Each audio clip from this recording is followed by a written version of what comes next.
On this edition of the program, why are Democratic candidates for Senate running away from Kamala Harris in the final 2 weeks of this campaign?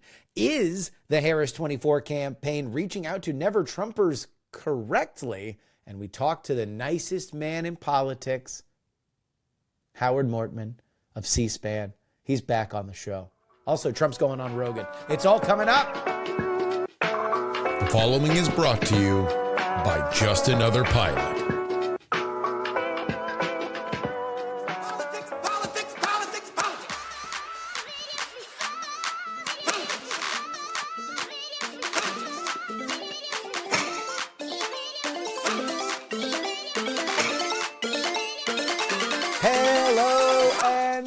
Welcome, everybody, to the Politics program for October 23rd, 2024. Your old pal, Justin Robert Young, joining me here from Austin, Texas. And I gotta tell you, it's getting a little tight. Friends, it's getting a little tight. These polls are tight.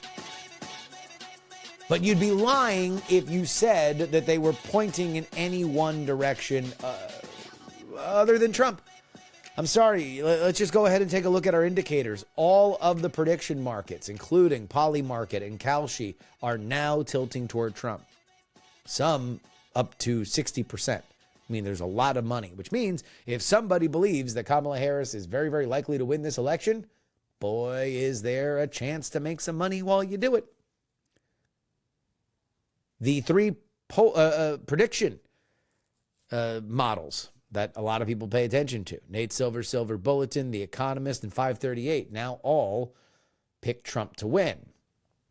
And the polling averages in all of the swing states on Real Clear Politics now point to Trump leads. Obviously, there's caveats to all of that. We had Real Carl Allen on the show last week saying that we should pay less attention to these prediction machines.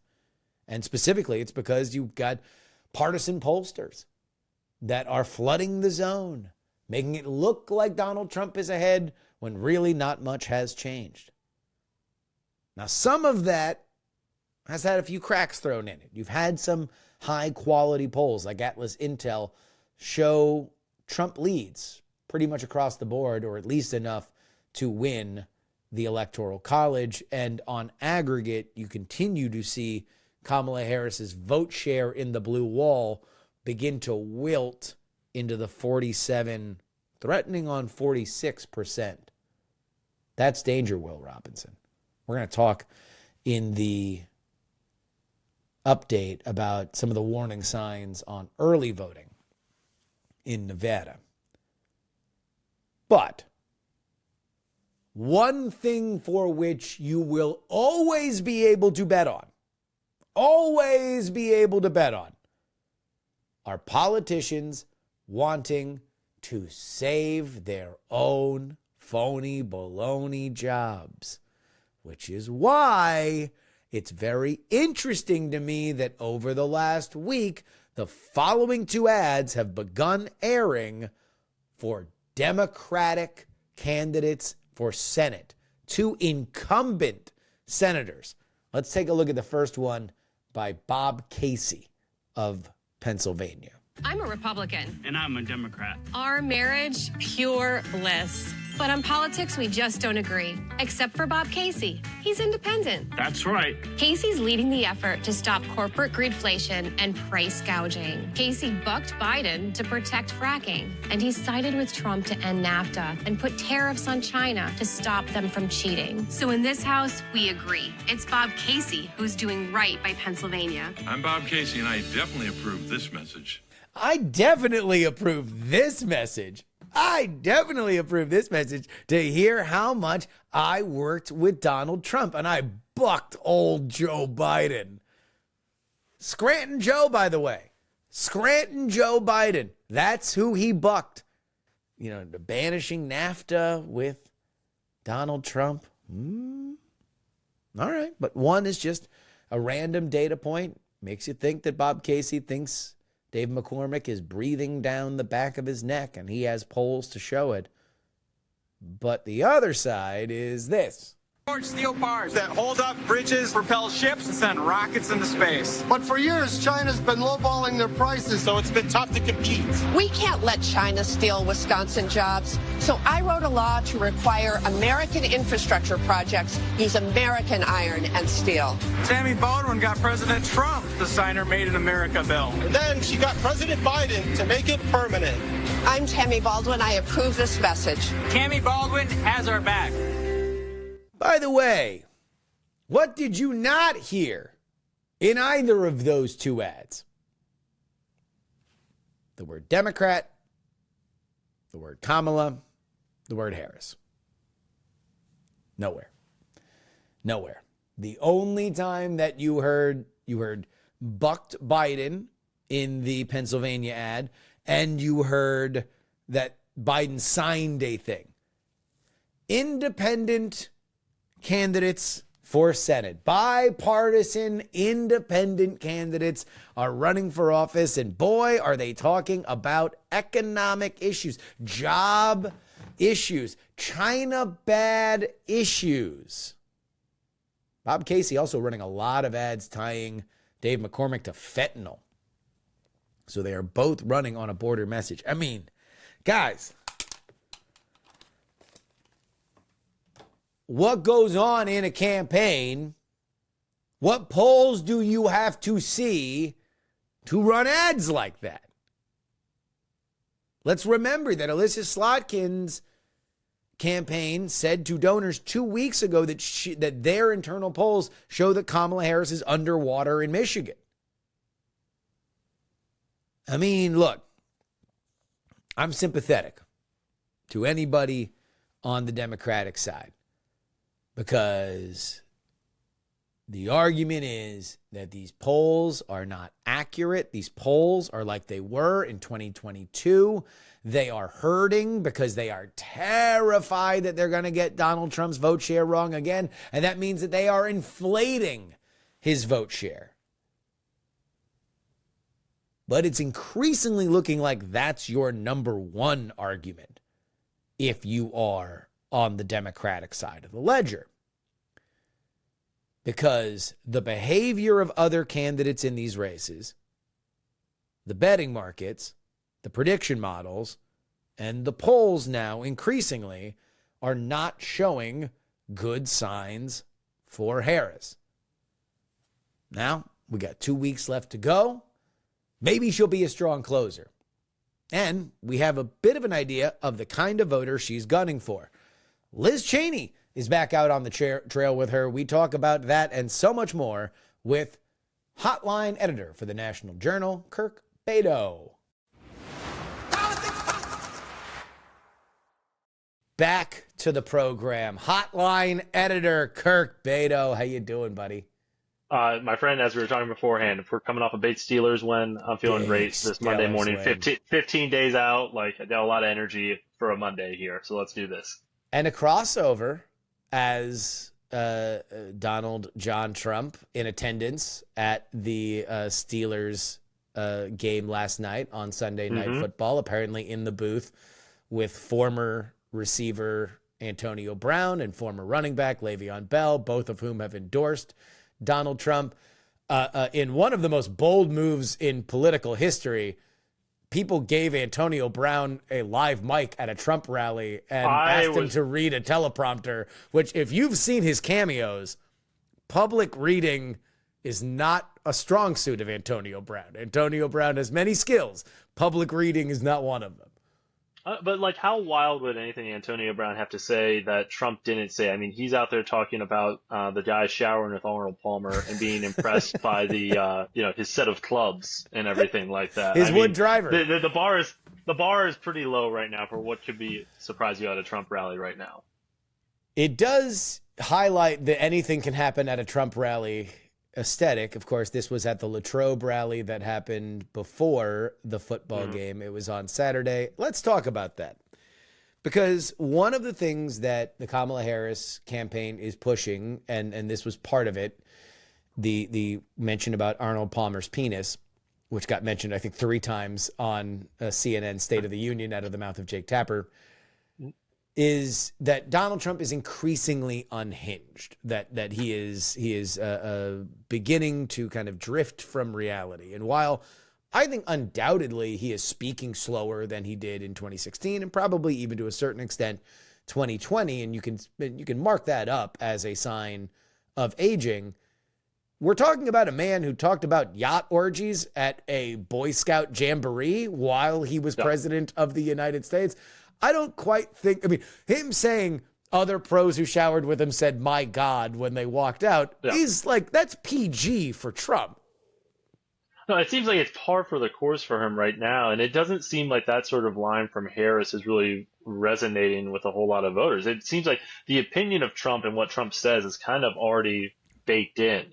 Like, he talks about how he does the weave, where it's his explanation for how he starts a sentence one way, goes off on 5 different tangents, and then tries to bring it all together at the end to varying degrees of success. It's all kind of baked in with Trump. And even when Biden was still in the race, you saw a lot of public polls about how concerned are you about the candidate's mental fitness. Everyone was always much more concerned about Biden than Trump. Trump, even among Democrats, his mental fitness for office was pretty low on the concern meter. And now that Harris is in and can draw that contrast a little bit better, it hasn't changed at all. It's all kind of baked in to the Trump experience, is that you're going to get those off the wall stories here. But even then, it's still wild to see like the AP the AP headlines on there about the rally was about Trump's extended remarks on Arnold Palmer's genitalia. And if you're losing AP like that, I mean, what are we doing here? Well, I mean, I don't know if in a bygone era that specific line, because it's not like he went for 30 minutes waxing rhapsodic on Arnold Palmer's junk, right? Like he said the one line and that was that. And that in the past, I think would be the domain of Twitter or, the extraordinarily online community. Or like BuzzFeed would have picked up on that immediately. BuzzFeed, yeah, exactly. I think, but it does show you where the Harris campaign is right now. And the reason why they're pushing this is 2 reasons. Number one, Kamala Harris is 18 years younger than Donald Trump.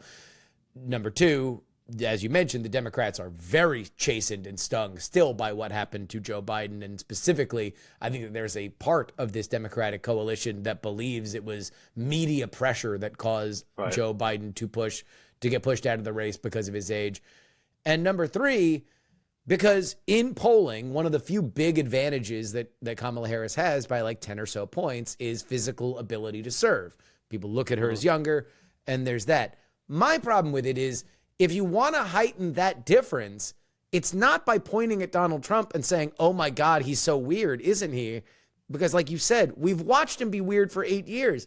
It's Kamala Harris should be doing more interviews. She should be doing triathlons. She should be doing anything that demonstrates health and vitality, hot yoga, whatever it is. Hell, just Kamala, go release out the there. Strava. Release your Strava. Like, let's Strava. see, like, Publish the your Strava fitness and everything. Publish the Strava. But like, you're absolutely right that Harris, in the absence of a debate where we're going to get another head-to-head, Harris needs to be putting herself out there as much as she can to make that contrast. And then when she calls out Trump for not being forthright about his health, for not being forthright about, his physical fitness right now, as we saw in a series of a few stories over this last week here about how Trump is not releasing his medical records in kind of a huge break in precedent here, which, he tried to do as president as well. But that's all kind of baked in. The best thing for Harris to do right now is try to litigate that case and draw that contrast without Trump there, obviously, but to put herself out there. My biggest operational, and this is like day-to-day stuff, who knows whether or not it's going to affect the election, but with the Harris campaign is this: they keep drawing attention to things that they don't have to, and I think are weaknesses for them.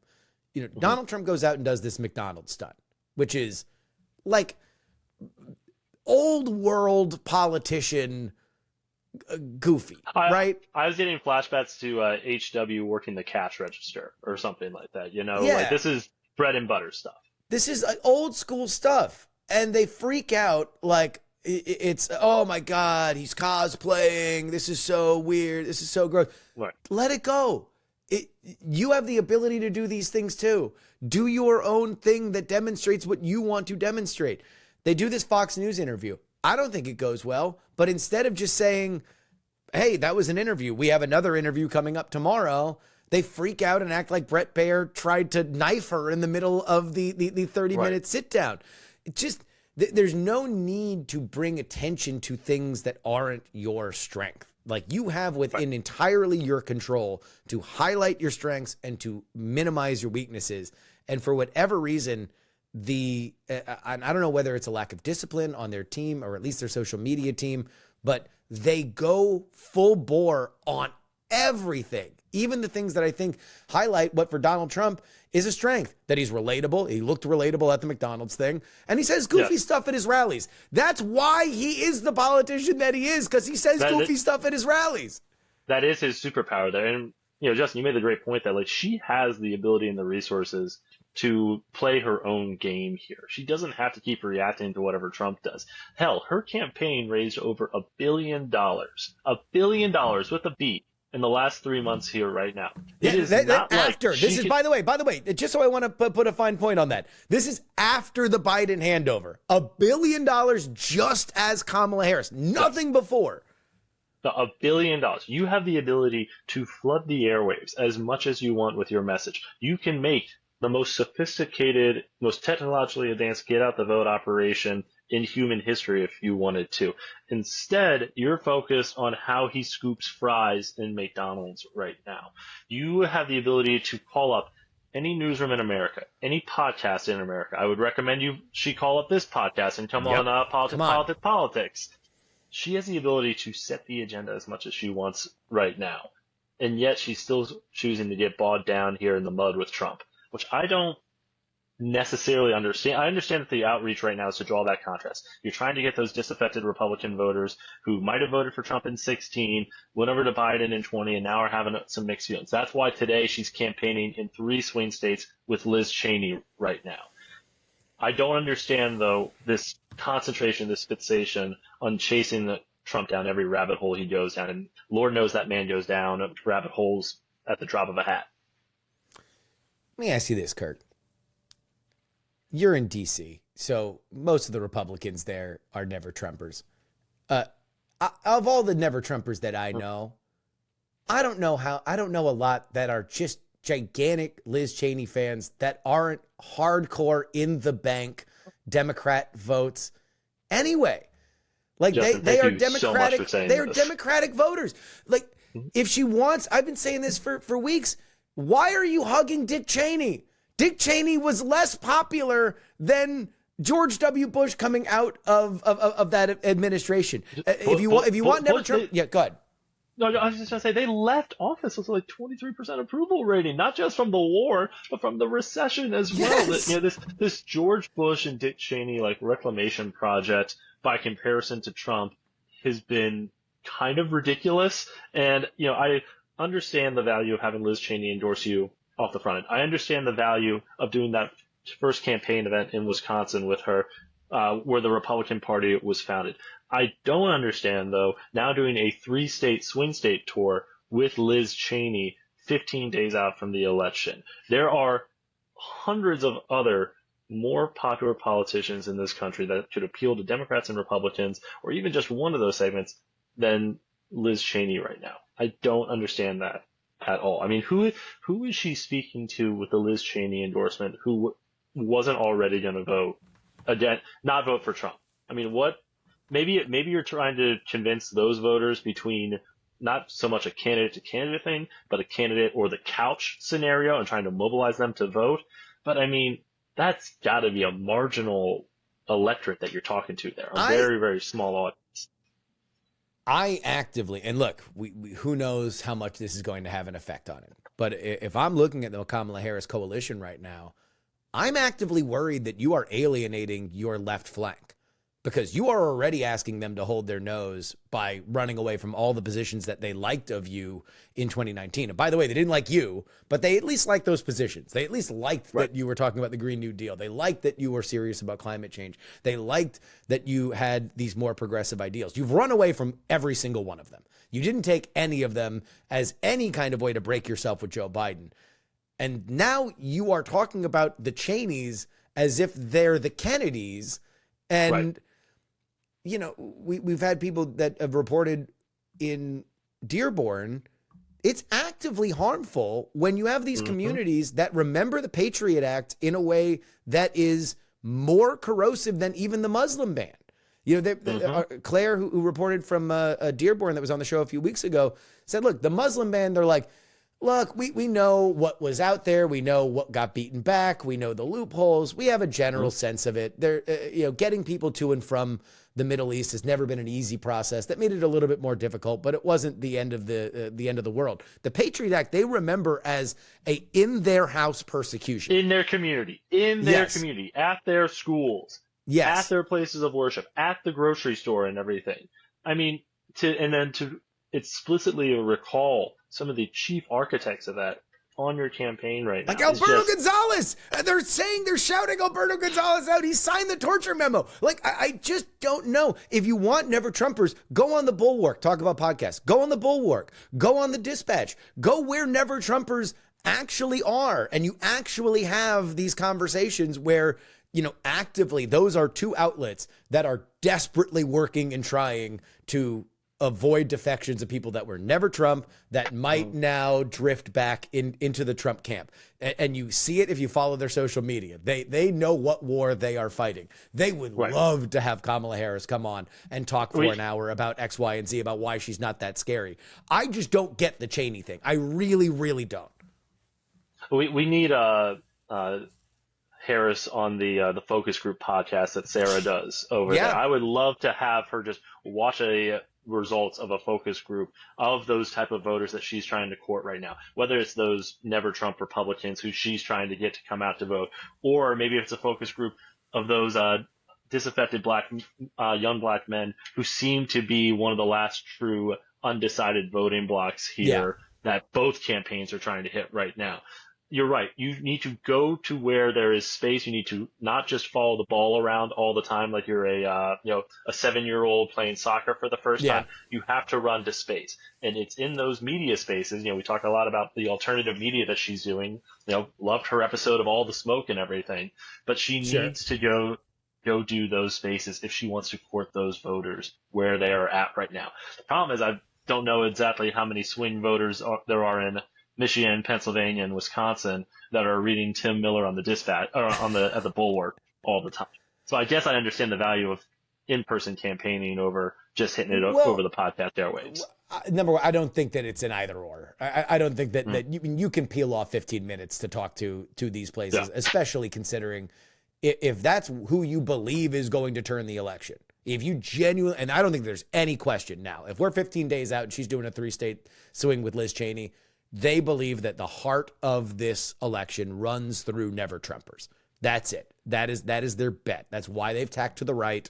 That's why she is going to ask all of the liberal, the leftist flank to hold your nose. And boy, that grip is going to have to get tighter and tighter as we get closer and closer based on the strategy that they are employing.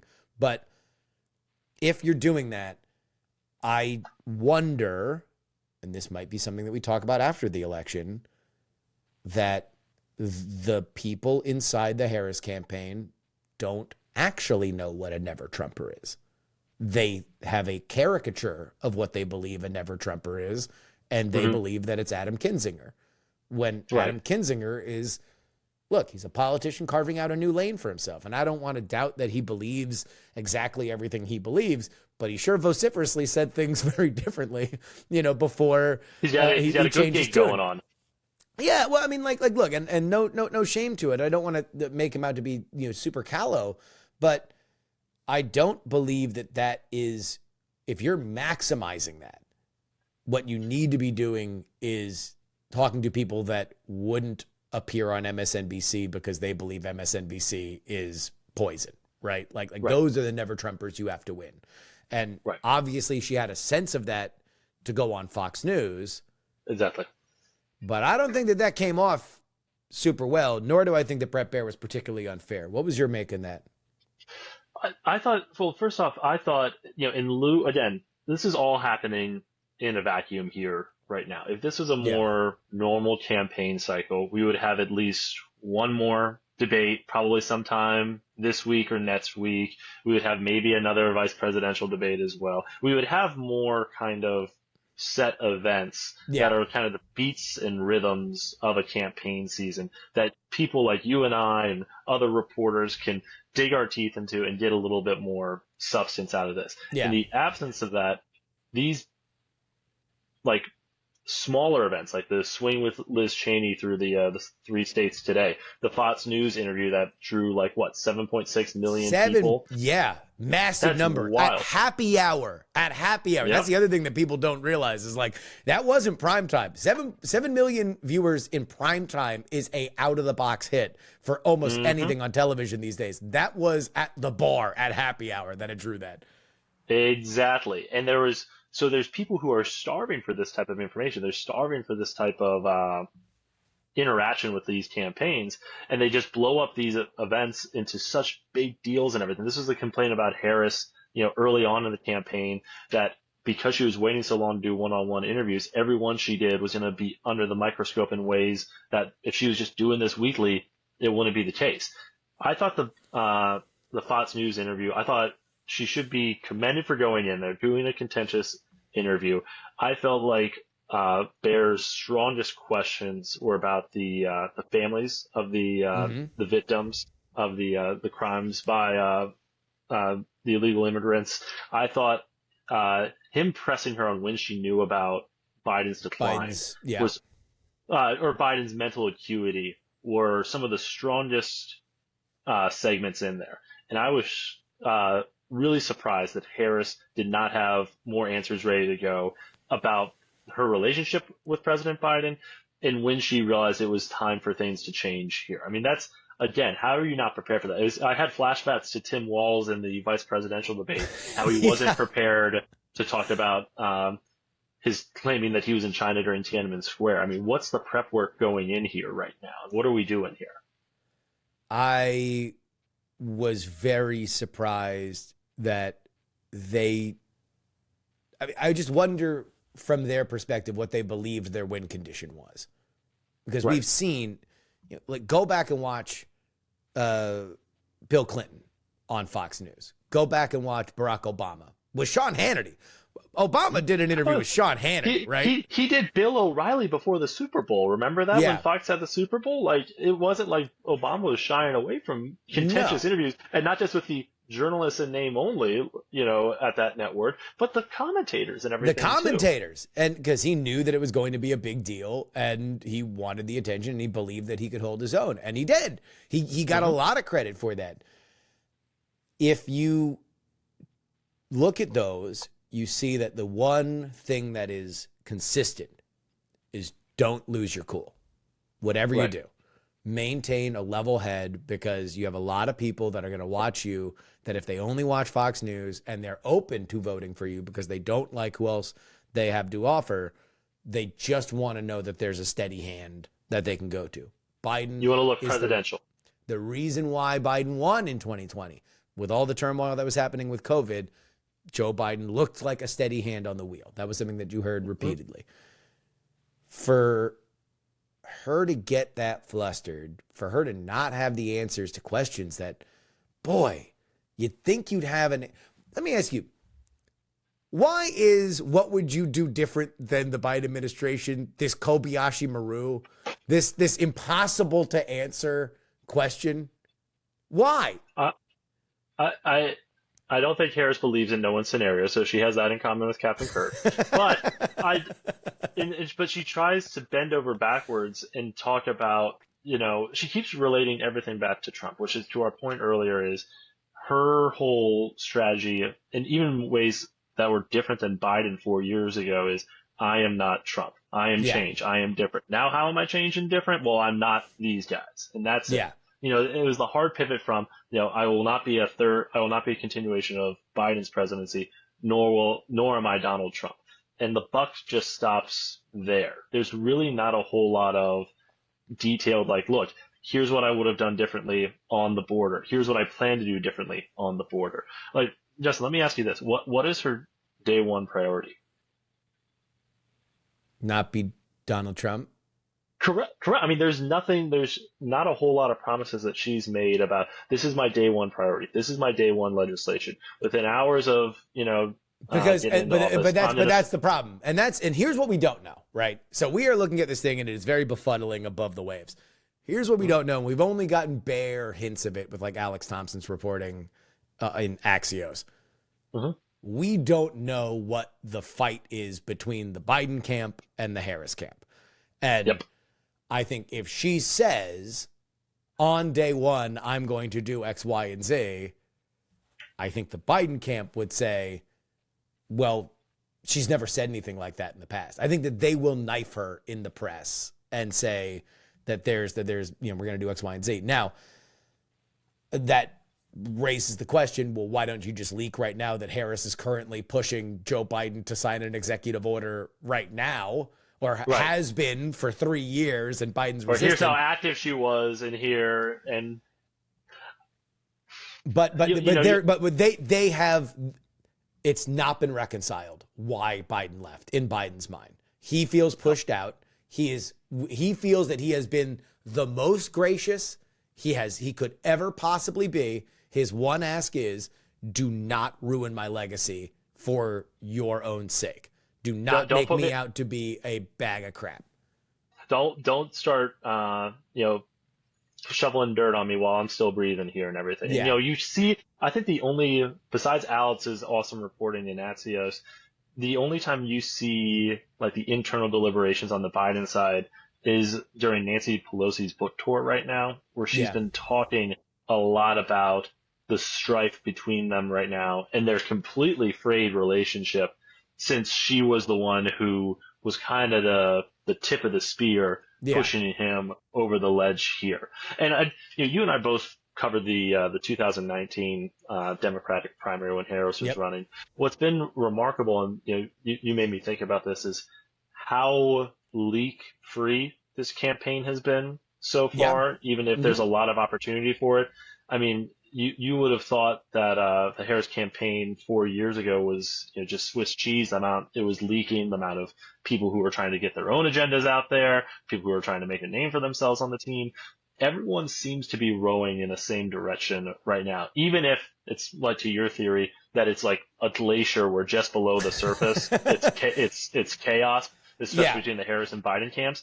But for now, they're at least all going in the same direction. If she doesn't pick up a little bit of juice and momentum in the next few days here, again, we're 15 days out here, so there's not a whole lot of time to do this. I imagine there's going to be a lot of pre-buttles from within the House coming in. Well, yeah, it depends on whatever anybody's theory of the case is as to where we are right now. I don't think that anybody is staking out a blowout position on either side. Almost everybody believes that this is going to be very close, although you are starting to see a little bit more momentum for people to believe that these marginal leads, which have evaporated in the aggregate for Kamala Harris, are now moving to the Trump side. Mm-hmm. With that being said, I do want to go back to the leak thing, because you're right. And I said on this show months ago that it's a bad sign if you read the following two names for either two campaigns. If you read Corey Lewandowski's name, it's a bad time for the Trump campaign, because he is a chaos agent that is trying to unseat Chris LaCivita. He released his findings of his internal audit that Chris LaCivita was apparently making too much money, and that kind of came and went. So that's good for the Trump team. For the Harris side, if you read her sister's name in print, it is a major, that's klaxon sounding like bad news. And so far you haven't. You're right. Yes. The biggest leaks that have come out of the Democratic side have been from the Biden administration. And you saw last week some lower level, state level complaining about the Pennsylvania ground game wasn't what it should be. The usual hand wringing over, we're not getting enough attention, we're in trouble here. Well, we can kind of account that of. That's the ticky-tacky stuff of the final weeks of the campaign here. If we start hearing from a little bit more higher-level people, like to your point, if we start hearing Harris's sister's name, they're in a lot of trouble there.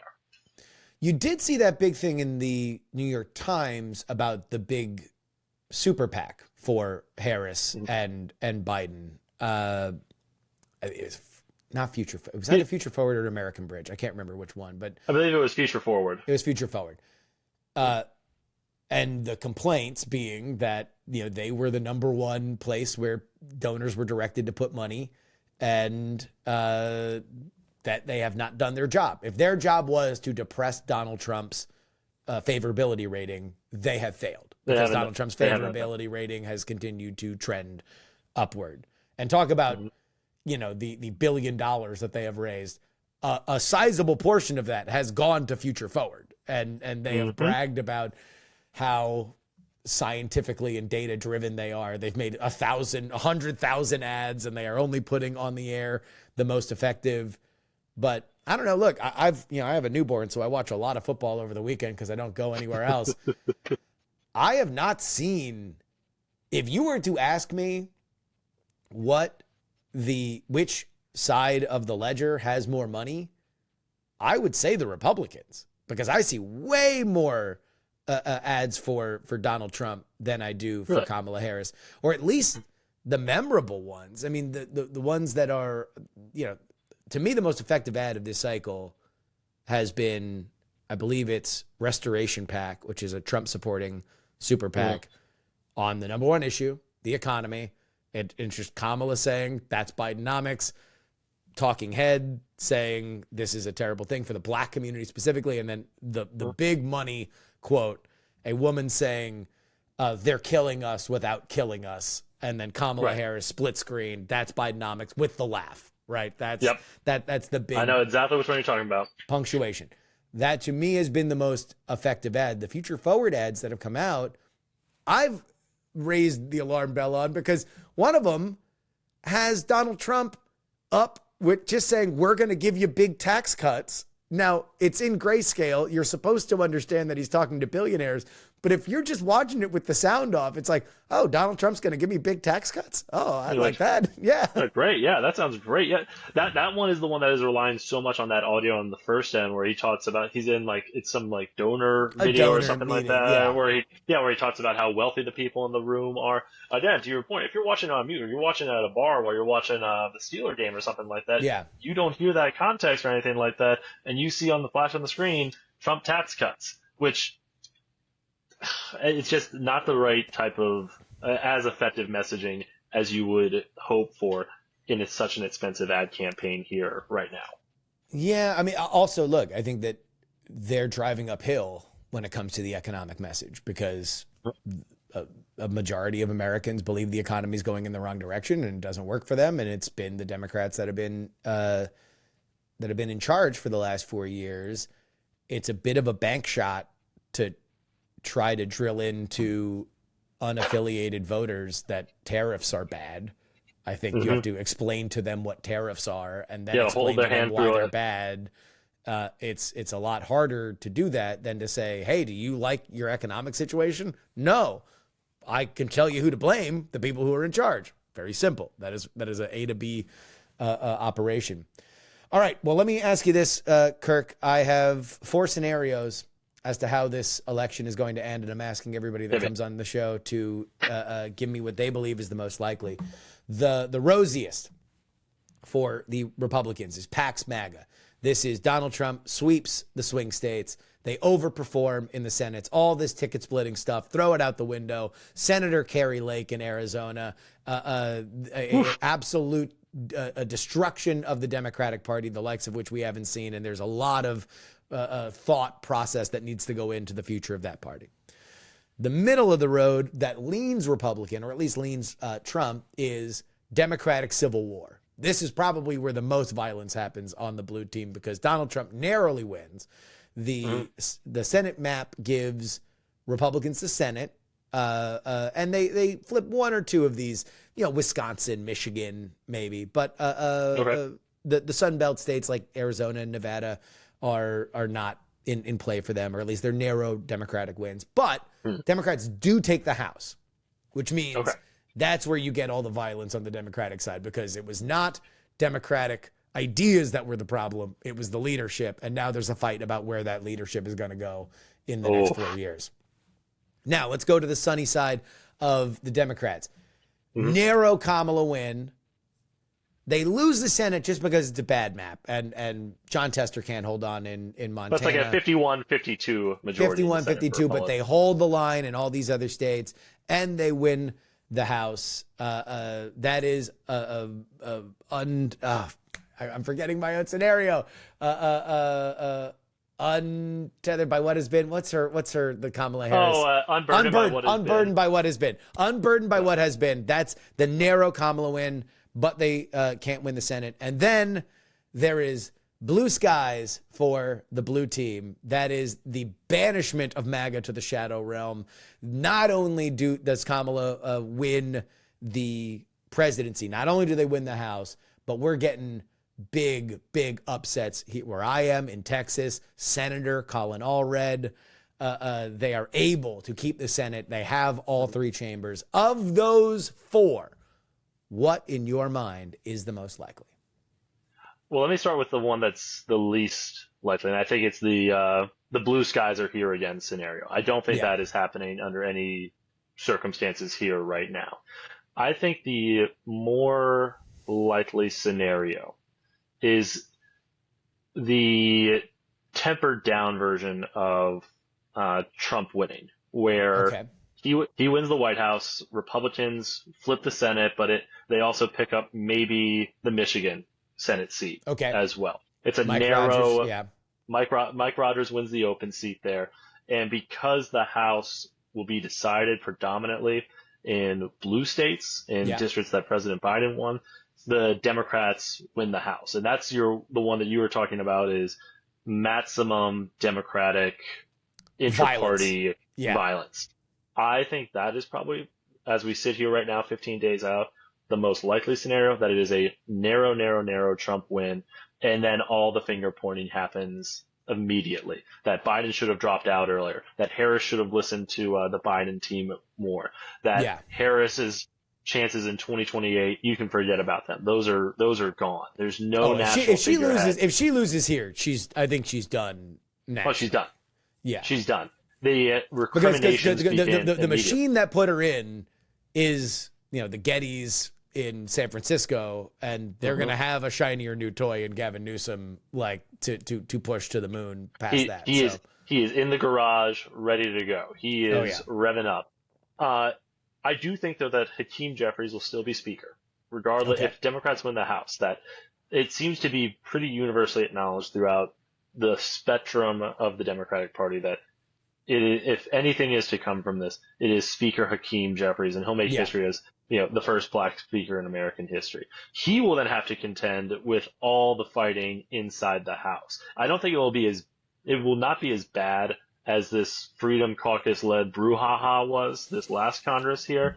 Well, it's just Democrats are fundamentally interested in governing, at least. Those Freedom Caucus guys, they were fundamentally interested in governing when Nancy Pelosi was running the show, and that I think that's the biggest thing. Is like you can look at it and say, "Oh my God, Mike Johnson and Kevin McCarthy, what chaos compared to the Democrats."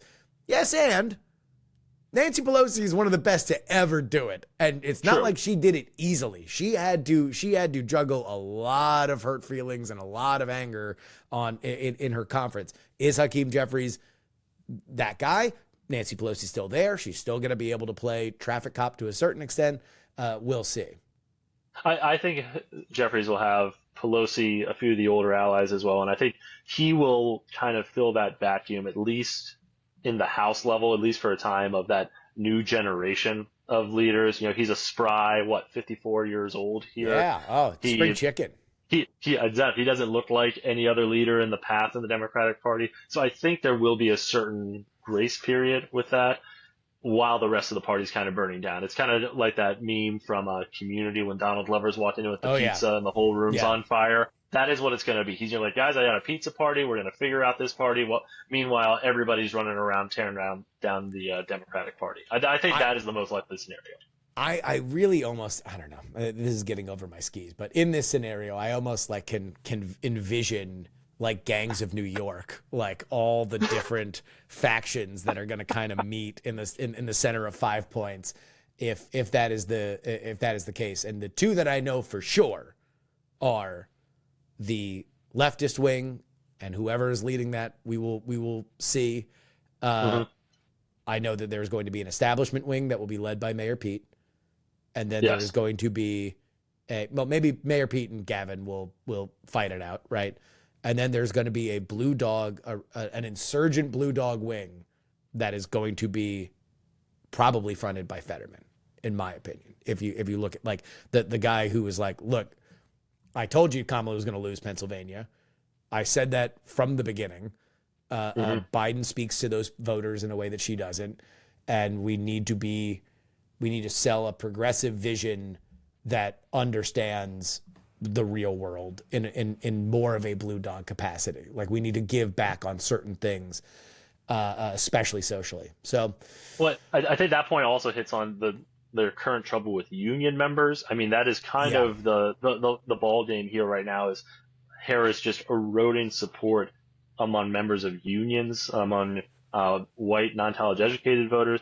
And Fetterman is a guy who thinks he has that recipe, that progressive, like old school New Deal Democratic message here that he wants to revive. So I think that's a really good call, Justin. I wonder. I mean, obviously, and this is the big question. The big question is, we focused a lot in this conversation about Kamala Harris's weaknesses. And you're right. Right now, by all available polling, there is erosion with union members. There is erosion with Latinos. There's erosion with black voters. There's an erosion with the youth. And we're going to see whether or not all that can be balanced out by the fact that the gender gap is tilting far more in the favor of the Democrats in terms of female voters who are higher propensity, and the suburbs that have decided the last two elections, once narrowly for Trump and once narrowly for Biden. So we don't know, because if any of the scenarios where Kamala Harris is president wins, then it's going to be the same thing that we have heard now for 3 cycles with the Republicans. Do something to get the moms back in the tent. You are alienating the moms. Yeah, and again, to a caveat to that, it will be the same thing we've had in the last, not just presidential cycles, but after 18, after 20, after 22, it will be the soul searching of what do we do with Donald Trump? And the question for the Republicans, that's going to hang over them until Trump walks away from the political scene or, is unable for whatever reason to run for president. If Harris does win, we're going to have the same hand-wringing Republican story that we've had copy and pasted the last about 6 years. Yeah, that you have handcuffed yourself to 48%. And unless you can run against people that are less popular than 48%, then you're going to lose every single time. And it also is worse when at least Trump can get to 48%. Right. It's worse when you have the Trump copies that can't even do that. They have all the baggage, but none of the charisma. Correct. Exactly. And that's going to be a scenario that we're going to be watching real closely at Hotline. Well, we are going to be watching your work there as well. Kirk, Bado, Hotline. Where can people find you? Justin, thank you again for having me. You can find me on Twitter at Kirk_Bado. You can read all our great work from our team. We're really hunkering down here on Twitter Crunch as well. time. It is crunch time. At NJ Hotline, we're going to be live blogging the election results on election night. We're going to have C-SPAN in the office in here as well, doing some analysis. So we're all getting real excited here for November 5th. And you want to know what? We have Howard Mortman coming on a little bit later in this episode. So that's a perfect little segue. Oh, that's great. That's awesome. Tell Howard I say hi. I will. Thank you very much, Kirk. Thank you, sir.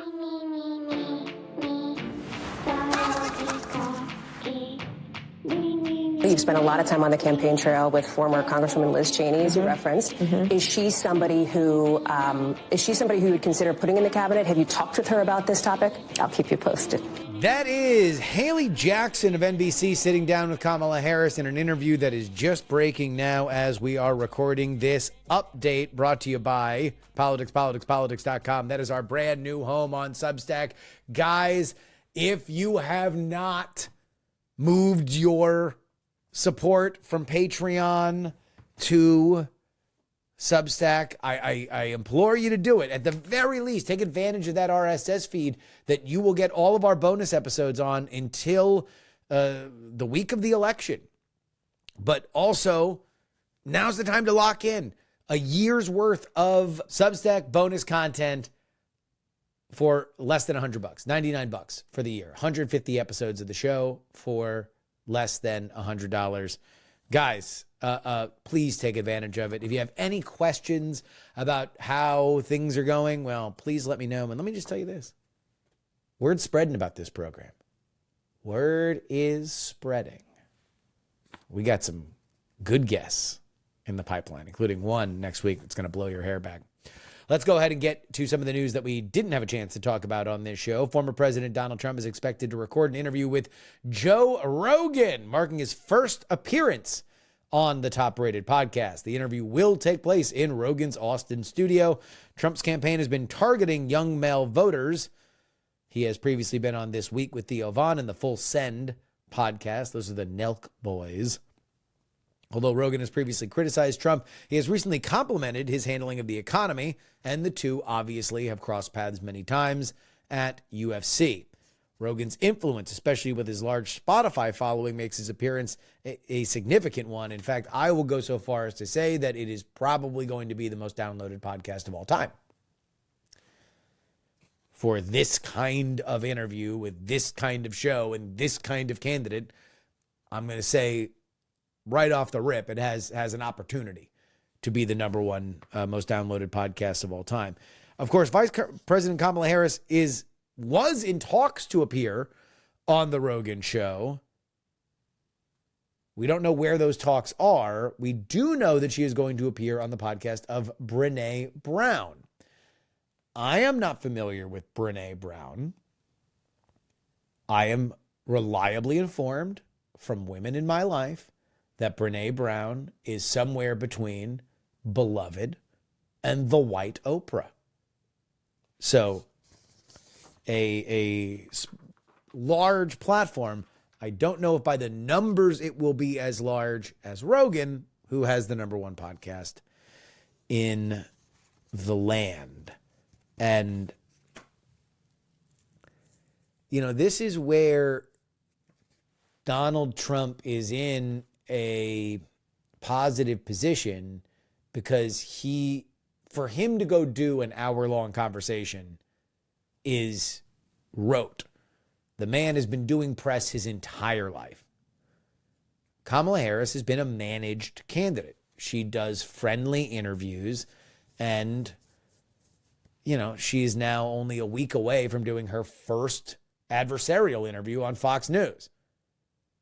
Joe Rogan is not necessarily going to be somebody who's going to drill down on data points with Kamala Harris, but I don't believe it is going to be friendly to what the Harris campaign has liked to do with her, which is to very much manage the media exposure and to limit the time. This is what I've always said with Kamala Harris, with Rogan.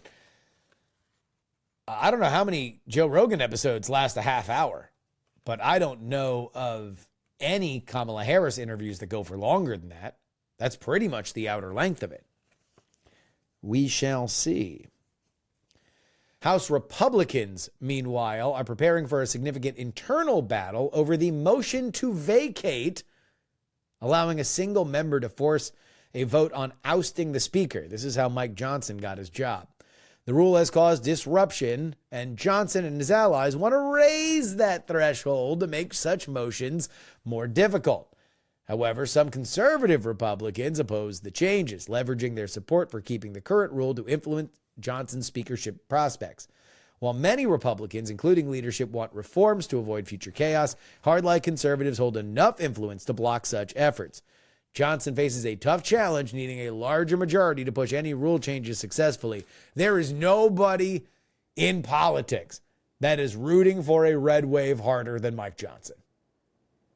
Mike Johnson just desperately, he's like, give me 20 seats so I can just pack all the rabble rousers all the Steve Bannon acolytes. I can just put all of them in a little crazy closet, and I can have a little leeway to do whatever I need to do. I don't have to cross the line and rely on Democrats to pass certain things. Now, other folks, the Matt Gaetzes of the world, the Marjorie Taylor Greens of the world, they're like, no. We got the motion to vacate to 1. That is a gun to the head of the Republican leadership, that they're going to do whatever the grassroots populist element of that party wants. Mike Johnson is desperate to put that gun back in the safe so he doesn't get the same Kevin McCarthy treatment. All right. Last little bit of news, and I'm going to encourage everybody to update themselves, especially if you do not listen to this show immediately as it's posting. And I do think I'm going to probably get this out a little bit earlier than I normally do because, news does not last in this environment. Early voting trends. I have told you guys that paying attention to early voting is akin to betting on preseason college football. It is very wacky. You never really know. You can work yourself into a pretzel being depressed about certain trends, and the next thing you know, election day will turn everything upside down. But yet, I am going to read you verbatim what John Ralston of the Nevada Independent, considered to be the oracle of that state, has written on his early voting blog. Quote, the headline, Republicans lead statewide in Nevada after 3 days of early voting and mail ballot counting. This has not happened in a presidential year in the Reid machine era, which encompasses the races since 2008. This could signal serious danger for the Dems and for Kamala Harris here. It's easy to explain. The Clark firewall has all but collapsed. It's 4,500 votes, and the rurals are way overperforming their share of the electorate with what has been tabulated nearly by 4 points, almost all taken from Clark's share. The large mail-in ballot lead enjoyed by Democrats has been erased, and more by the GOP lead in in-person early voting. Clark County is Las Vegas. That is essentially what decides Nevada. It is 75% of the electorate. It is a swing county, but it is the place where you need to win if you are a Democrat. I don't want to get too far down the road, but I've seen other Democratic partisans in Nevada today, Tuesday, the 22nd, as I talk to you, outwardly say Vegas has fallen. The Harris campaign should remove any and all resources from Nevada and move them into Pennsylvania and Wisconsin. Is that sky is falling? Maybe. Does that mean that we might have a closer Senate race in play? Jackie Rosen might need to sweat a little bit over Sam Brown, who she has consistently pulled ahead of. Maybe. But when Ralston is writing like that, it's perk your ears up. I've never seen him write like that. He tends to be a sunny side up kind of guy for the Democrats. This is Danger Will Robinson kind of stuff. We will swing on over to Texas. There's been a record number of Texans turned out for early voting, particularly in blue-leaning urban and suburban areas. High turnout has been seen in counties like Harris, that is Houston, Travis, where we are in Austin, and Bexar. The state's growing population and increased voter base has contributed to the surge, benefiting Democrats. We will see exactly how that holds up. And then, of course, Georgia, which has had the biggest turnout when it comes to early voting, has shattered those records with over 1.6 million ballots already cast. High turnout has continued with 240,000 voters on Monday alone, surpassing 2022's largest day. Metro Atlanta counties continue to see the most significant participation, including 1,089,000 in Fulton County. Officials expect more records to break before early voting ends on November 1st. So, bad news in Nevada for the Democrats. Good news in Georgia, but we're going to see how that continues. You know, we're going to have the latest for you on this on our late edition on Thursday. So go ahead and sign up. TakePoliticsSeriously.com, politicspolitics.com. It is all happening on our brand new home on Substack. And a reminder, if you want to lock in 1 full year of bonus content, it's the cheapest it's ever been. And it ever will be, because this special ends on Halloween. Less than $100 for 150 episodes of the show. $99, baby. Go ahead and get it now. TakePoliticsSeriously.com. And now, the nicest man in politics. Nobody has a bad word to say about Howard Mortman. Joining me back on the show is who I consider to be quite possibly the man with the highest approval rating in politics. He is the host of C-SPAN's The Weekly. He is the one and only Howard Mortman. How you doing, buddy? Living a dream, Justin. Living a dream. Thank you. Actually, I'll leave that to the biographers. So I'll leave it there. Let the biographers determine how I'm doing.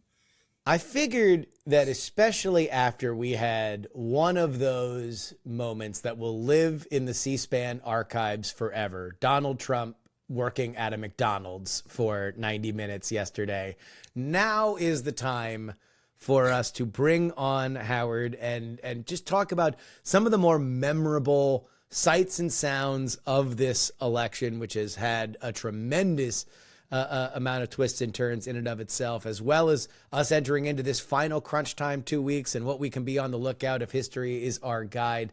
Howard, when I tell you the 2024 election, what is the one clip that would immediately come to mind for you? Well, to answer that, first I have to rip off my Hulk Hogan shirt and reveal the answer underneath that. Well, I'll tell you, the number one most signature moment that was caught on video, and this is a sad thing, is obviously the Butler Trump being shot. I mean, that's like the number one, like in your mind, caught on video moment. There's been a heck of a lot of stuff behind the scenes. Even when President Biden said he wasn't going to run again, he did that on Twitter. And then they had like an announcement. So like that's, I would say hands down, that's the number one visual thing. Is that, I'm trying to think of another version of it, but there have been assassination attempts that have been caught on camera, like Reagan's, but has any of them been broadcast live? Is that the first assassination attempt broadcast live? Yes. The answer is yes. And right. Reagan was like nearly live in 1981, shot outside the Washington Hilton by John Hinckley. But that was in the old days. I mean, if that happened today, that would have been live. That would have been a live pool feed, live stream. But that was on tape nearly immediately broadcast, though, like within minutes, but it wasn't like in the moment live. I can't think of another one in American politics. I mean, the two against Ford, Sarah Jane Moore, and I'm blanking on the other person who tried to shoot Ford. And those were, again, still photographers and video. And of course, the famous Zapruder film, or Kennedy, in 1963, that wasn't seen until days after. That was developed the guys up in Kodak in New York developed that film. So, this is the first time you can see an assassination attempt live on video. So I think that hands down, that's probably I was watching that on my quad. I have my 4 different 24-hour cable news stations. I know Fox was carrying it live and CNN was carrying it live. MSNBC had it in a box in the corner, so it was technically live.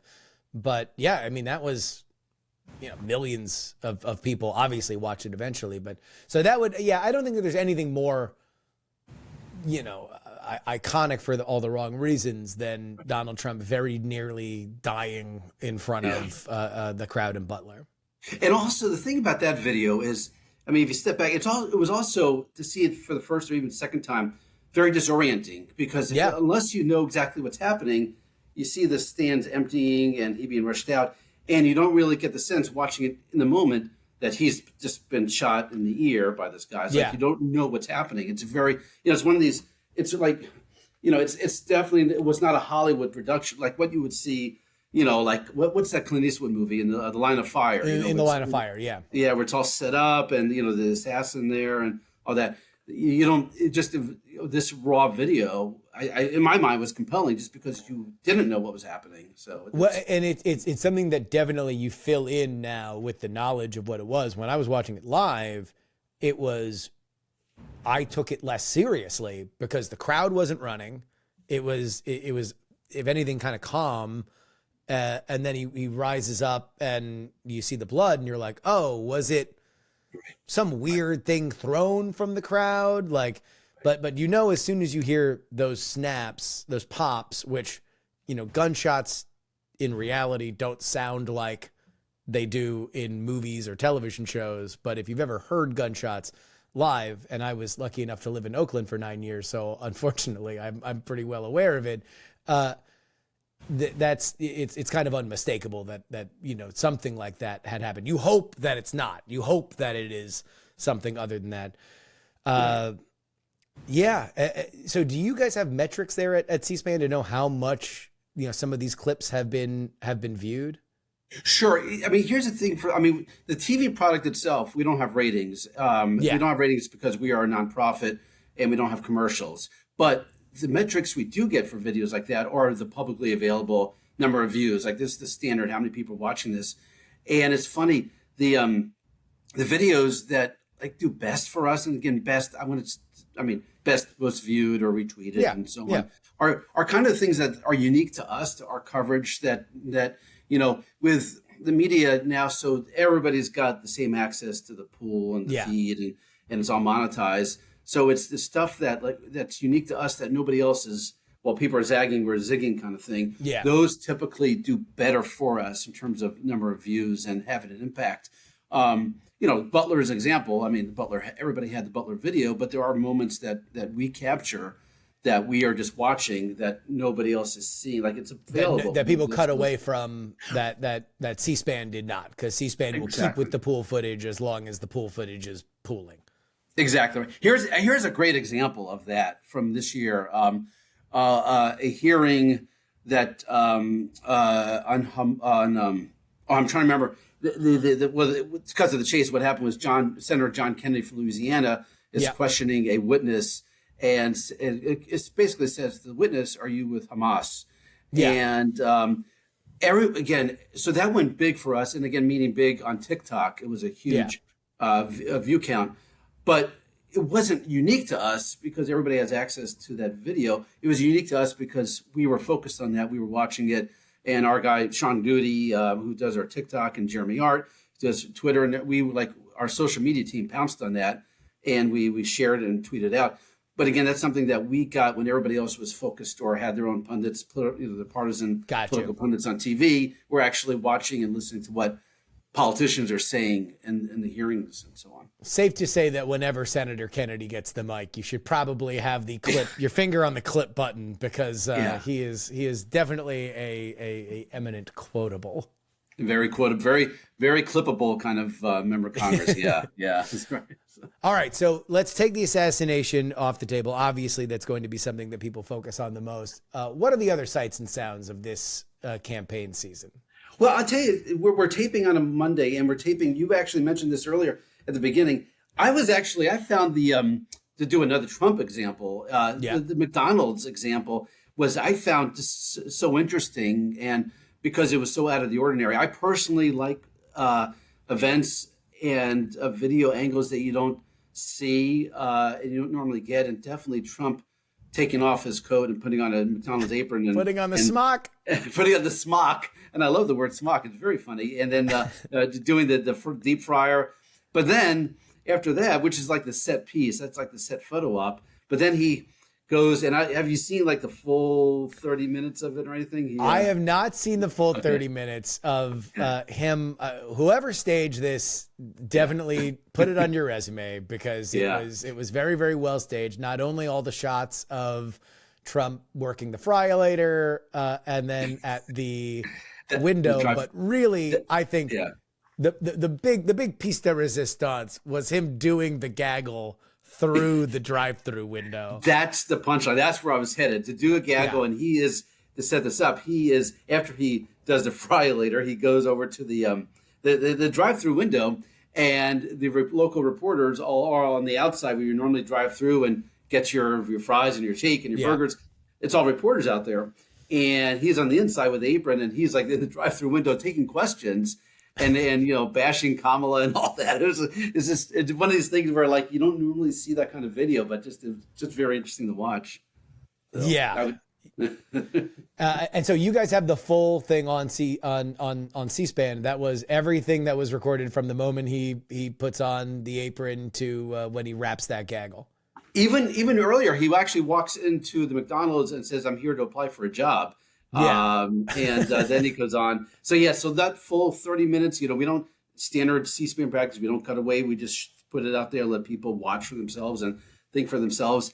They're welcome to make fun of it. They're welcome to take it seriously. Whatever they want to do, that's up to the people to decide for themselves and think for themselves. But it's all the raw videos there that I think we aired it this morning, actually, in the full 30 minutes. I think it's probably telling that, at least obviously whenever you're running against Donald Trump, you're probably going to be at a earned media deficit, because he is preternaturally talented at getting people to talk about him, regardless of what those words are or however many 4-letter versions peppered through it. But there really have not been the same level. I guess both the Biden campaign and the Harris campaign have just been more guarded with their media appearances, and Kamala certainly has done a lot more rallies. You've seen a lot more of those, but they've not been particularly differentiated from each other. They're all kind of variations on a theme. Yes, Justin, that's a great observation. In fact, I've noticed that too. They all, for her events, and I'll say this, like, in fairness to her, and this is just, we're talking visually here. It's not partisan politics at all, but she puts on very big rallies. Like, her events are packed, and the crowd shots show a lot of people. But you're right; these are pretty much cookie cutter rallies that we've seen for years of presidential cycles. One difference is when here's a benefit of being in the White House, is that her departure on airplanes. So let me back this up. We get from the pool feed coverage of all the candidates getting on and off airplanes, taking off in the morning and then arriving at the airports where they're campaigning. Yeah. And for like J.D. Vance, it's a scramble. They're running around trying to get in place at the local, whatever local. He was in Waukesha, Wisconsin yesterday. So the camera crew's there. But for her, it's Andrews. And it's, the helicopter, Marine One, or whatever the vice president version of Marine One is. And it's the big airplane. So it's what we're talking about here is not going to sway any votes. But visually, it's got the impressive office of the presidency as she goes on and waves or goes over and talks to the gaggle reporters there. So that is a visual advantage that you don't see from the other candidates for obvious reasons. But yeah, I don't see here in terms of like a McDonald's, like in a more unguarded. I don't think I've seen many of those kind of events with her interacting. That are they did. And I don't know if this was just their social media. I don't think that it was a pool thing, but it might have been. But initially, when she announced Tim Walz, they were doing one of their first big swings through Pennsylvania, and they went to, I believe, a Sheetz. It was a Sheetz or a Wawa, which obviously is a big cultural divide within Pennsylvania. But I believe it was a Sheetz, and they were like picking out snacks for their road trip. But I think that was just their social media. I don't know that it was the press allowed inside as well. Well, you're totally right to remember that, and I had actually forgotten that. Thank you. But no, the pool was there as well, so that was okay, available. Good. Yeah, but that was like they wouldn't do anything without the camera set up, but with warnings. But no, that was That was definitely on the poll. But your point about social media is interesting because this is something that's new-ish. I mean, we had it 4 years ago, but when we want to put video on, chances are the campaigns themselves have already posted the video, have already put it up. It's often with better angles than the press can get because they know it's coming. So it's kind of it's a bit of a disadvantage. And also probably edited, any flubs or anything that's been taken out. So we always, tell people just, with a grain of salt, all these, it's great to have so many sources of information. But just, if it's the campaign serving it up, just be on the lookout for edited and, biased coverage of that. But yeah, they get both sides, and they live stream themselves now. All these rallies they do are available on their own, on every social media platform for sure. Exactly. They are putting that out, and that is the pool footage, but nobody puts it all together in the same way that C-SPAN does and has historically. So let's take a look here into these last 2 weeks, because when I think about the last 2 weeks of a campaign, a few things pop to mind. Silly stuff. Halloween. Yes. You wonder what the costumes are going to be. I remember Al Gore do you remember Al Gore's Halloween costume in 2000? In 2000, was he dressed as Frankenstein or no? 2000? Can I stump Howard? Can I stump Howard? You stole something. What was he? Underdog. Oh. That's right. That's a good man. Good man for remembering that. Exactly. Underdog. Right, yes. Yeah. So you wonder about that. That's obviously a humanizing element of the campaign, that you have that. But also, this is when you have the October surprises. Let's also go back to that 2000 election. This was about when George W. Bush had to come out and talk about his DUI arrest that had heretofore been unmentioned. That was released very late into the cycle as an example to bring up his wild past, as he had since become a teetotaler at the point that he was running for president. When I say the final 2 weeks of the election, and you look back into these archives, what do you think of? So two things. By the way, I have to say, when you mentioned October surprise, I'm going back to when you and I hung out at the Democratic convention, and we thought the surprise was Beyonce, and it turned out the surprise was Leon Panetta. So just keep that advisably there. I know, wow, what a surprise! And also, it's like that was we had Jen Briney on, who was up there with you guys in the C-SPAN booth too, but I had to leave because my daughter was going to be born. That appeared to be like, that was not just an out and out rumor. There was, I don't know. We'll wait for all the campaign books to see exactly how real or not real the Beyonce thing was. Exactly.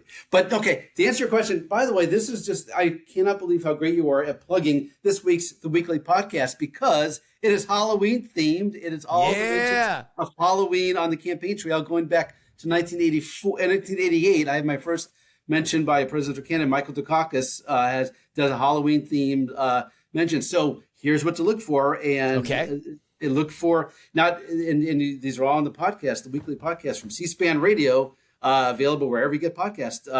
But look for mentions that incorporate Halloween themes. The two big ones are spooky. They're out to scare you. The Democrats or Republicans are out to scare you with their rhetoric. Is typically a line that the candidates use, or talk about a trick or treat, some version of a trick or treat incorporating into your political language. So definitely be on the look. Now, candidates, it's funny you mentioned the underdog thing, because you do see candidates who have worn costumes, but I'm trying to think. Clinton and Hillary came dressed as country western singers in the early 90s. Yeah.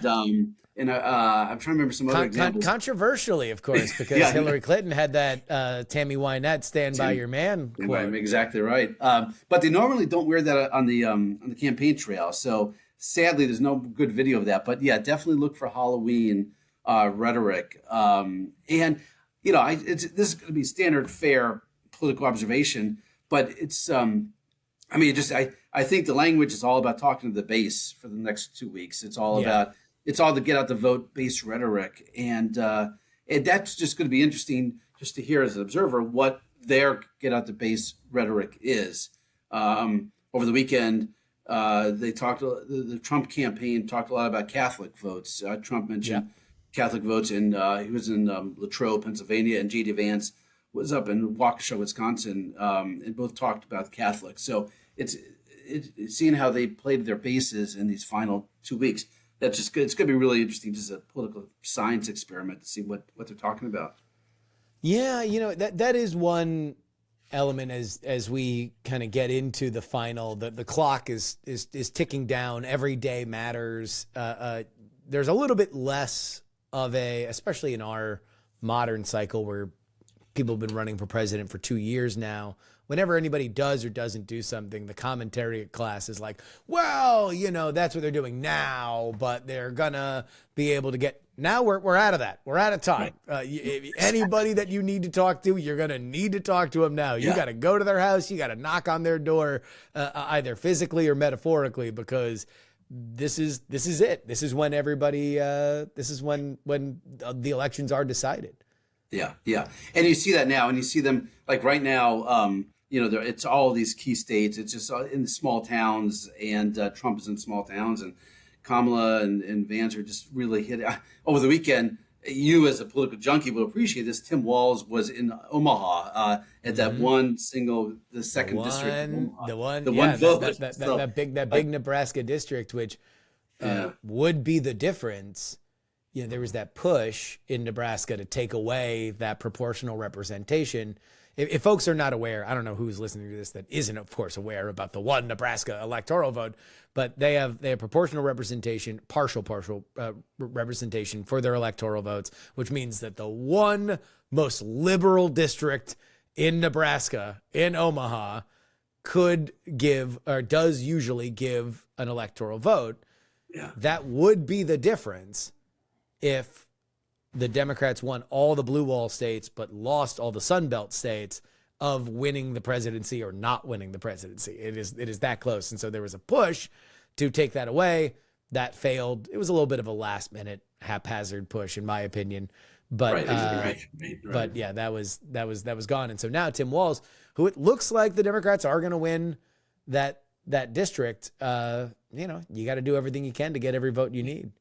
And that's why, and again, just as a fellow political junkie, and that's why I'm so jazzed about this election, because it's razor thin, down to the wire. Nobody knows what's going to happen.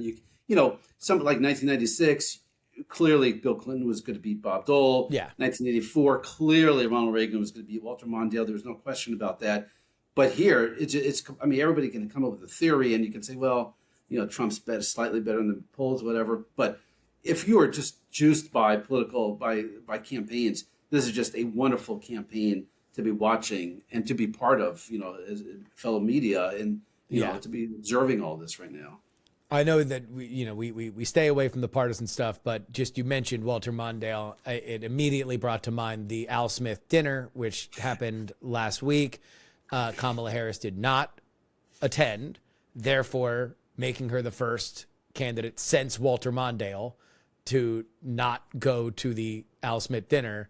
I don't know who in her campaign thought putting her in the same sentence as Walter Mondale is a good idea. Not exactly a tremendous electoral record to go on, but that is their decision, that they had other things to do than go to that very, very, very New York tradition of the Al Smith dinner.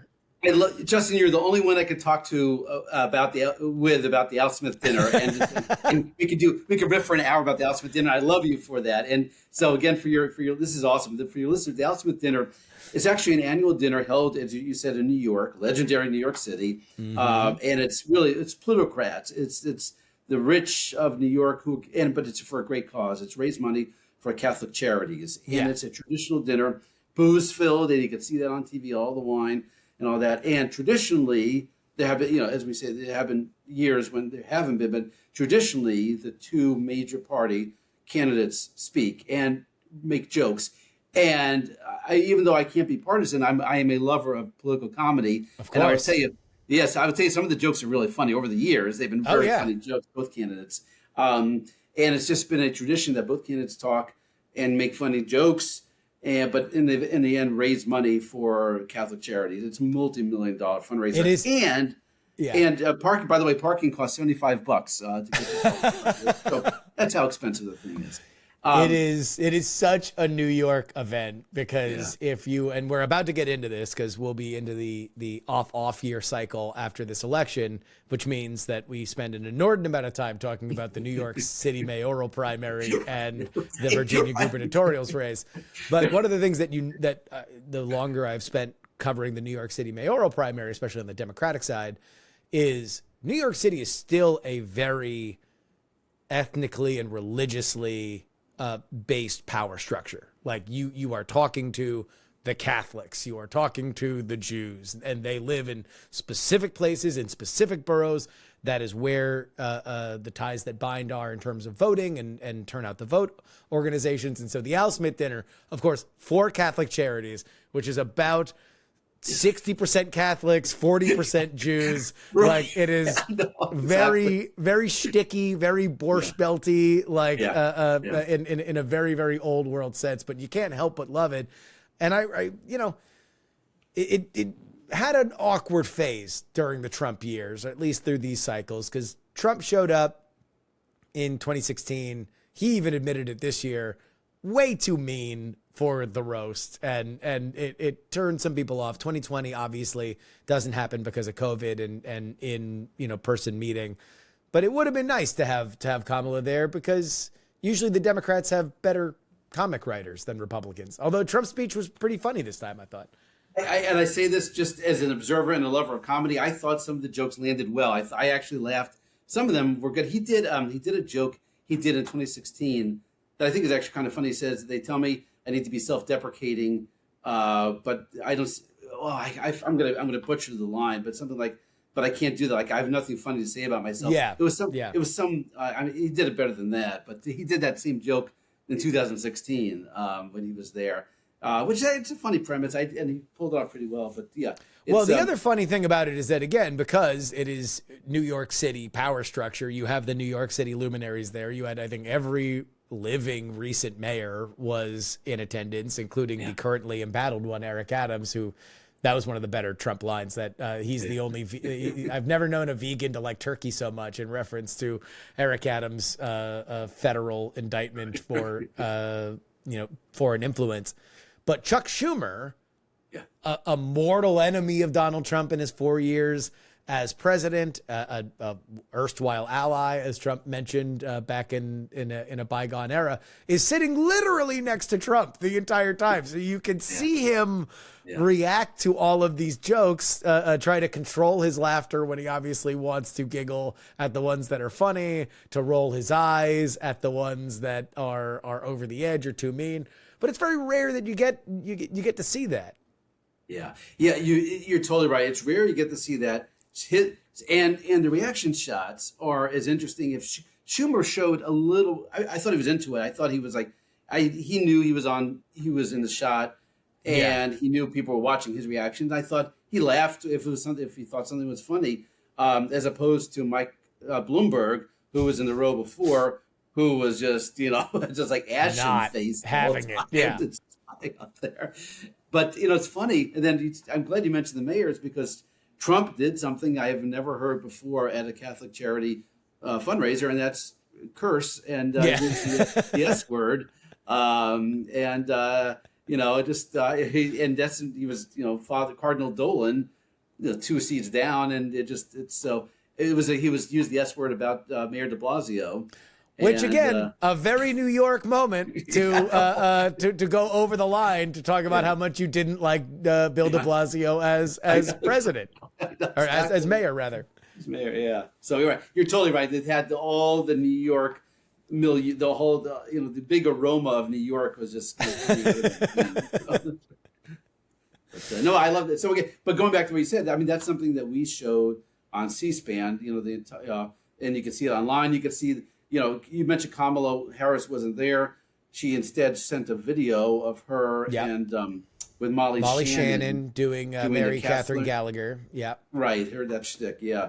And so we have that. So anyway, that's something you can find in our archives. You can go back and see the whole dinner, including that video of her. And which I had forgotten that, and this is something that the Trump campaign hit back with, not only chastising her for not showing up in the way that Donald Trump did for the event, but also that I had forgotten back in the 90s that some Catholics were not in love with the Mary Catherine Gallagher sketch and character. But, it just shows you that, even for junkies like us, there's a recency bias toward political stuff in general, but especially since 2016 and 2015, really, that you had so much mainstream attention on politics that a lot of the stuff that happened before, it's up to nerds like us to keep it alive. Exactly right. I look forward to your 12-part podcast miniseries on the Al Smith dinner. I count myself signing up for that one. I'll tell you what, that would be. Talk about a good weekly episode. To do just the best jokes of the Al Smith dinner. So I did a weekly podcast on the Al Smith dinner a week ago or so, and good.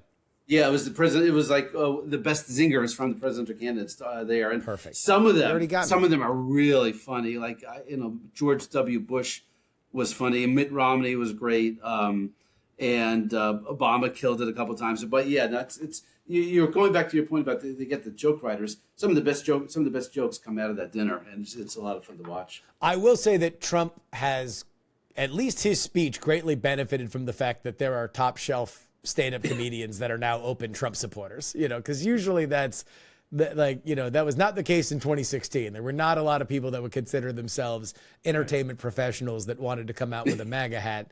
Now that has changed, and stand-up comedy is in its own kind of renaissance. So what's I don't funny, know whether or not they did write it, but yeah, the opening act, by the way, was Jim Gaffigan. Jim Gaffigan, who crushed it. Yeah, so I've never seen that. I mean, they may have had. I just not aware, but. He's definitely A-list comedian, and he was the opening. He was the MC for the event, which is pretty big for that. And he was giving Kamala the business for not being there. I mean, he was pretty tough on her for not being in person. So, that's one of the downsides of not showing up. So, you're gonna get the wrath of the famously acerbic Jim Gaffigan. Famously acerbic, exactly. Acid-tongued Jim Gaffigan. Exactly right. Famously acerbic.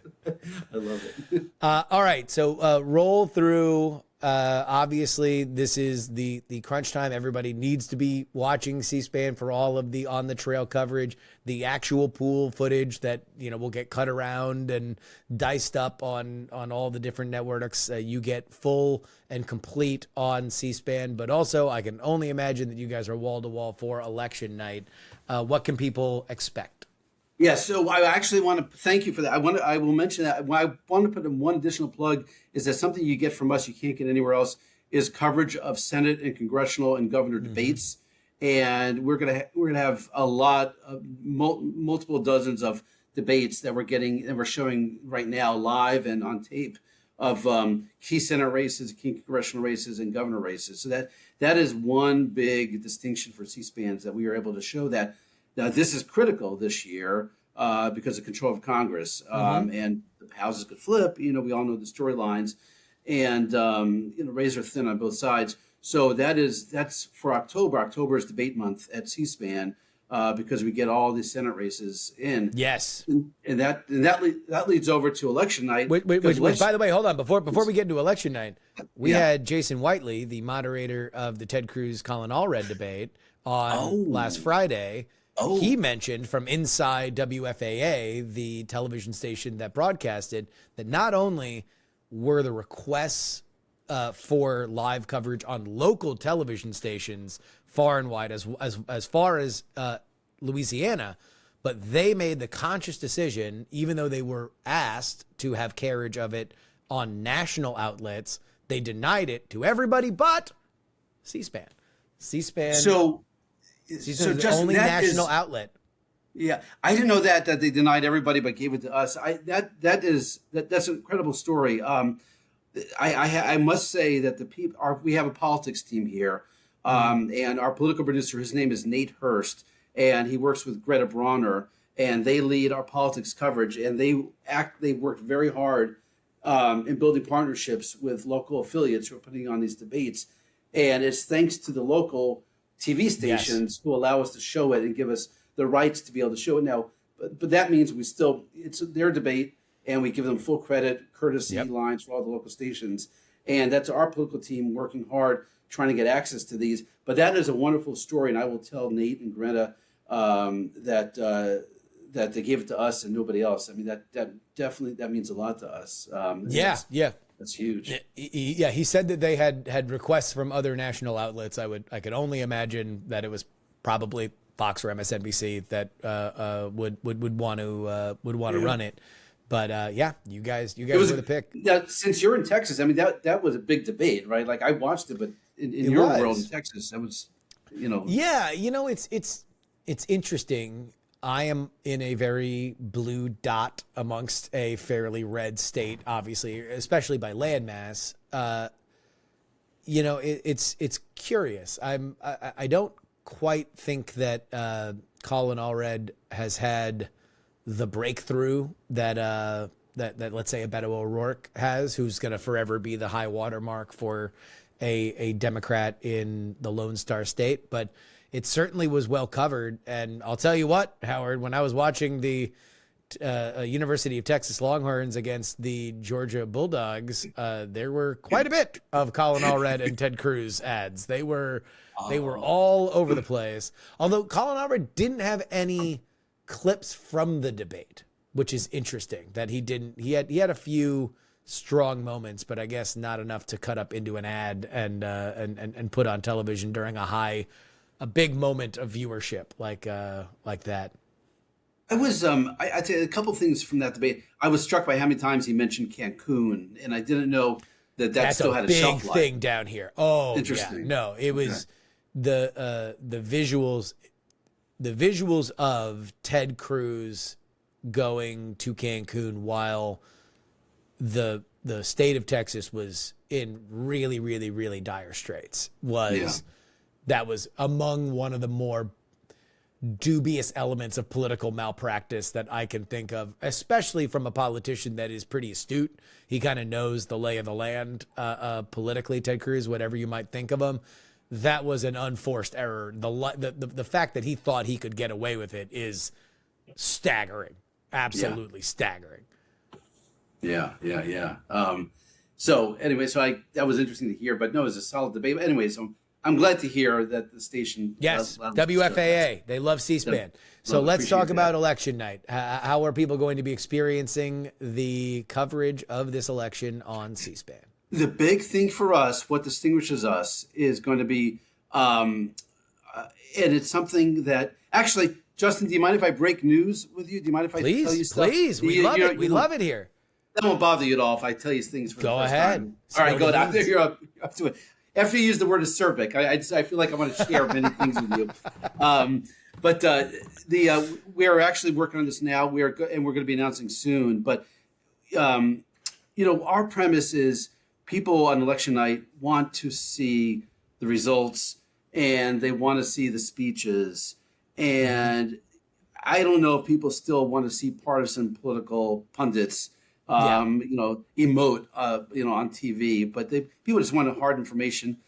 And what we want to do is show as many of the speeches and not just the presidential race. Obviously we'll have the presidential race, but we're going to put a lot of emphasis on the key states, what reporters are hearing in the key states, and not just presidential race, but in the Senate races. So what that means is bringing in all of the winning and losing Senate speeches. Yep. Hopefully we'll know a lot of them on election night.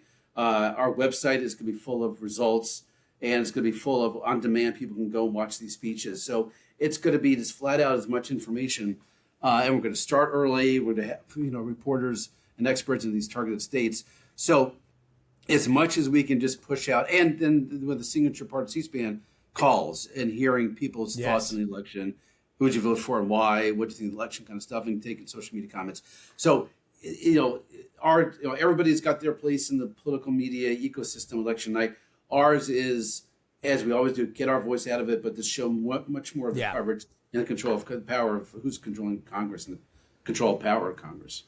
It is that unique blend that makes C-SPAN the premier media outlet in the world of politics, that you guys are principled and staid when it comes to presenting these candidates in their own voice without any distortion, and you have callers that are so unhinged. SEC football talk shows would say, can these people still calm down?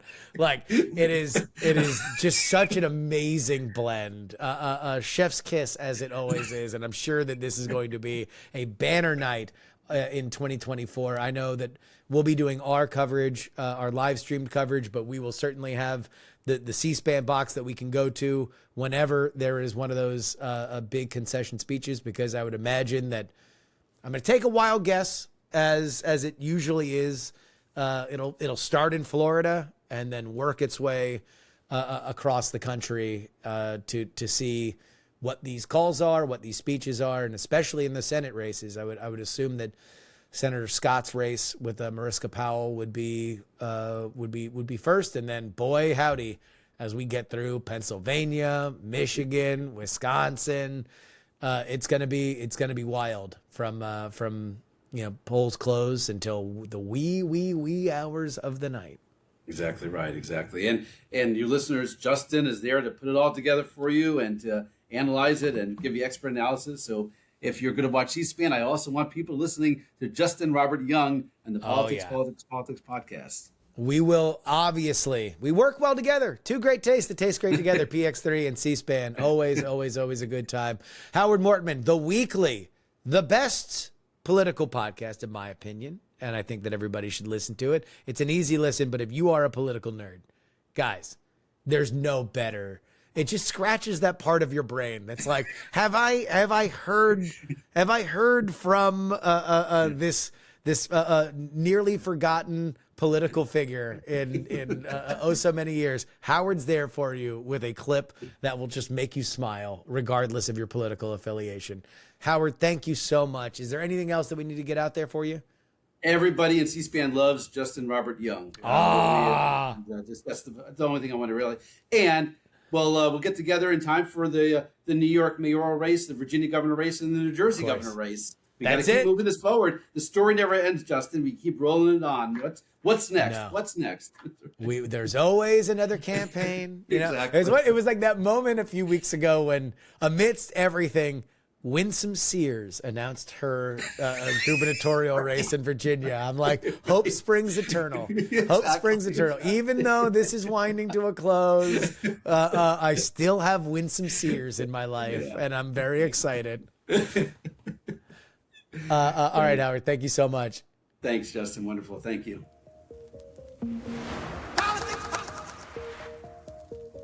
And that is it for us today. Politics. Written and hosted by me, Justin Robert Young, and for Dog and Pony Show Audio in Austin, Texas. Austin, Texas.